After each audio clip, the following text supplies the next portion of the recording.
Alright, so my name is Sadie Bishop, and this is Critical Task 2, and this is with the TSL 3080 with the Tuesday class and 9:25 time.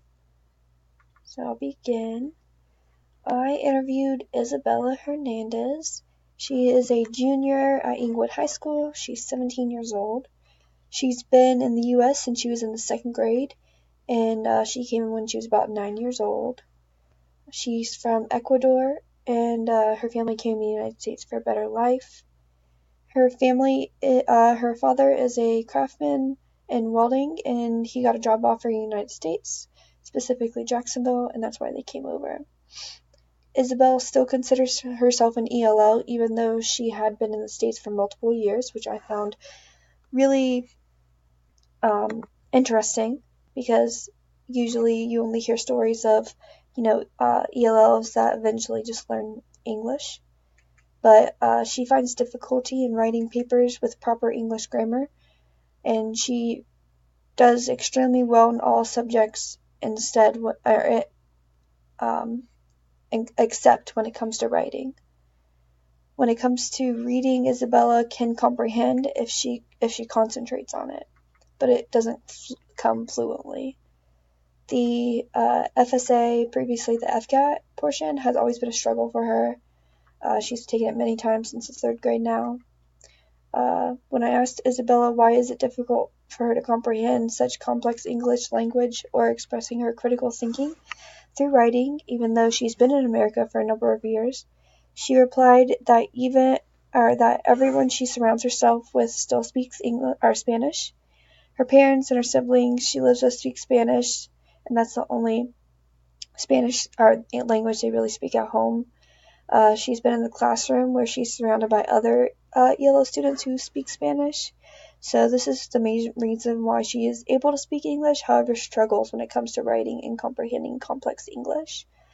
After high school, Isabella said she hasn't put too much thought into college, but hopes that to be some type of clothing designer or wedding planner. She loves fashion. She's been planning her own weddings since she was a little girl, and her family always has big parties and events, so she loves wedding and planning events. That's just a little introduction about her life and what she goes through. Culture, ethics.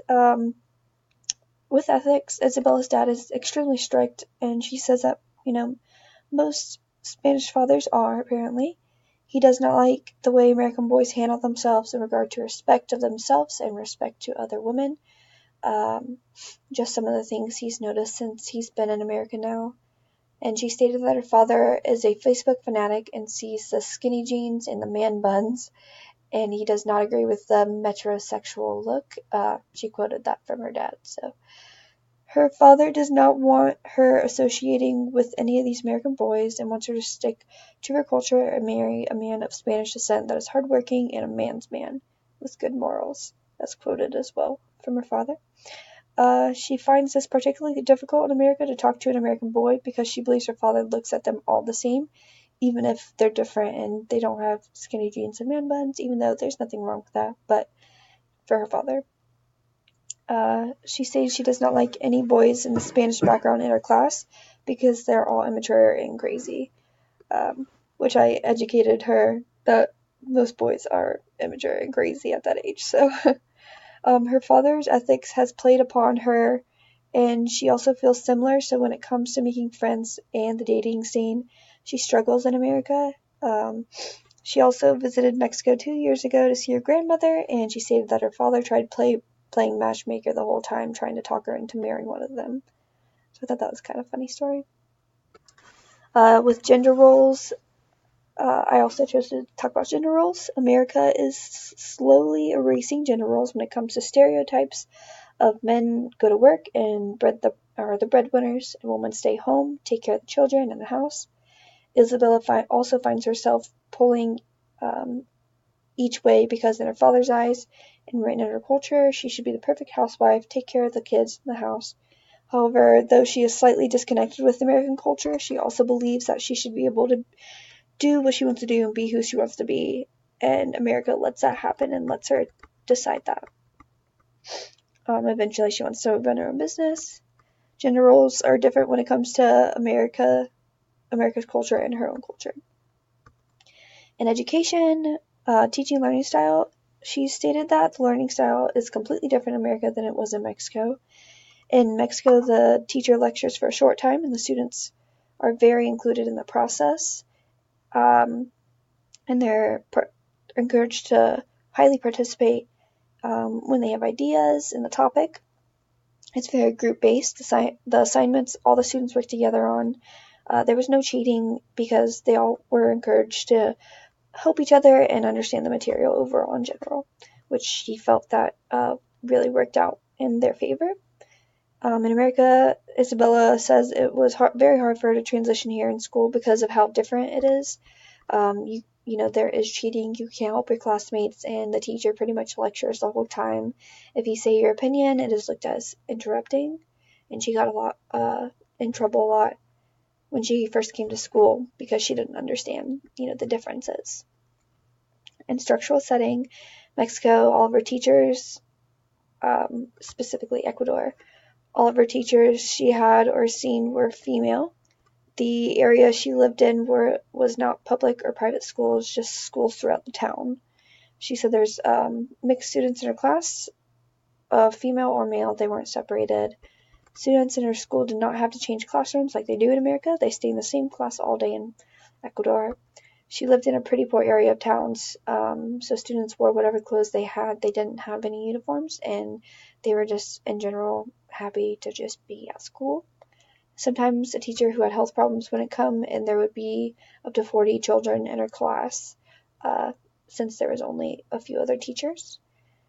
But in average, there was about 20 students per class. With enrichment activities, students were able to have a free hour to eat lunch and play outside. Most of the students would play soccer out in the grass or kickball. Music and art were not taught. However, again, she grew up in a poor area, so there's no type of field trips or anything like that. Discipline in classroom activities. If a student was not listening or behaving or was off topic, the teacher would use verbal warnings. But for the most part, like I said, they were from a poor area of town. So, most of the kids behaved because it was a privilege to go to school. Teacher-student-parent relationship. Isabella said that the students had their own choice to go to school where she was, so parents were not always involved in their education. But it's not how it is in America. If the student wasn't involved in the education process, it wasn't looked down upon.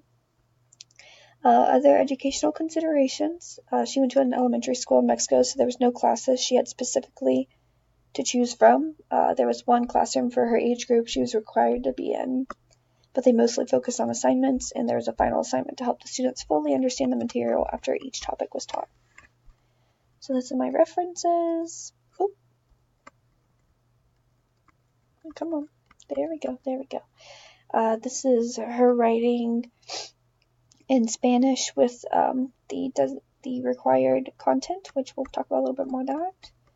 The writing systems, they have 26 letters and is known as a Romance language. This is just some of the research that I found, as well as some information that Isabella told me. It is read from left to right.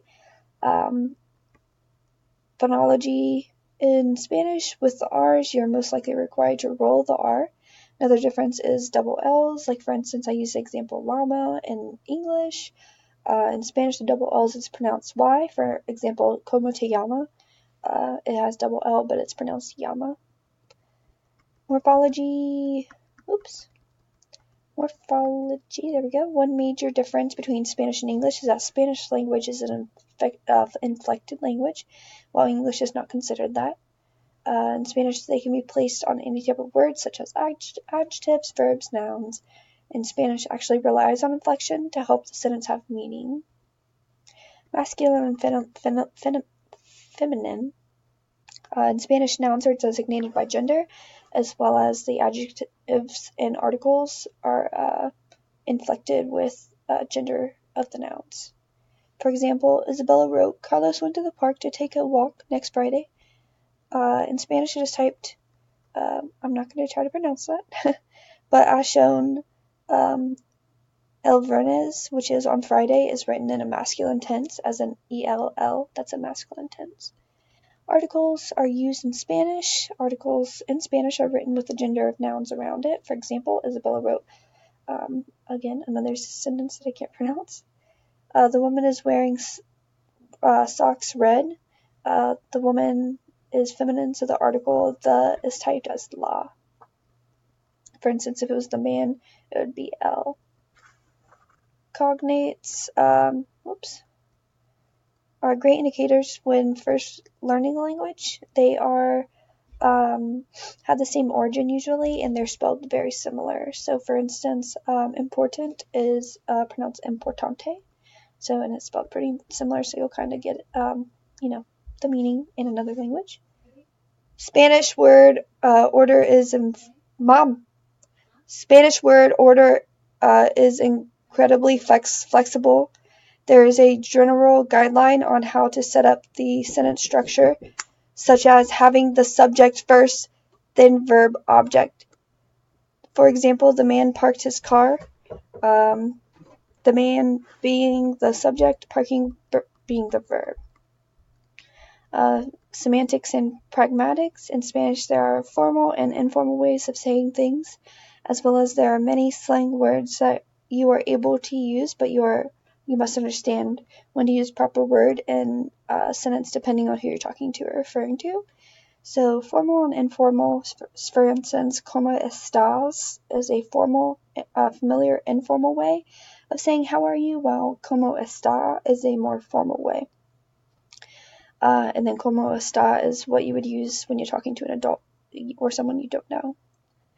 English overall for Isabella. English overall has been very hard to understand the logistics of it. For instance, negatives. And most English learners for Spanish speakers, negatives are really hard to understand because they just don't have them in Spanish. For instance, Spanish speakers, if they use not in a sentence, they usually say something such as you have no music instead of you do not have any music. Those are small things that stump her. The conclusion, YouTube videos help me a lot when it comes to learning many things. So I provided Isabella with many YouTubes such as, the following. They're basically just different ways to learn English, some tips and tricks. There are many apps out now, such as like Duolingo, Memrise, and Rosetta Stone, and many more I educated her on that are easy language learning apps she can download on her phone. And in overall conclusion, Isabella has always been in ELO-based classrooms. She looked back and wonders if she was placed in a general education classroom with normal students, if her English would have progressed a lot further. I believe personally it would have. But I've learned overall that some ELO students are able to slip through the cracks of education if you allow it.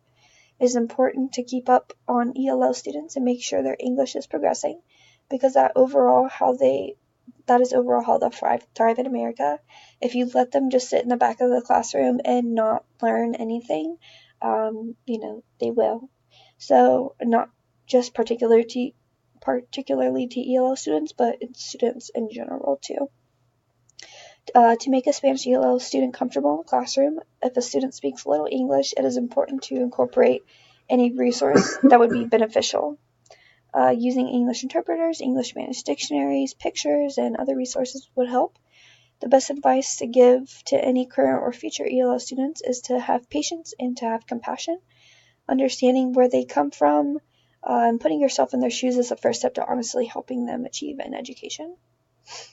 This is just my log.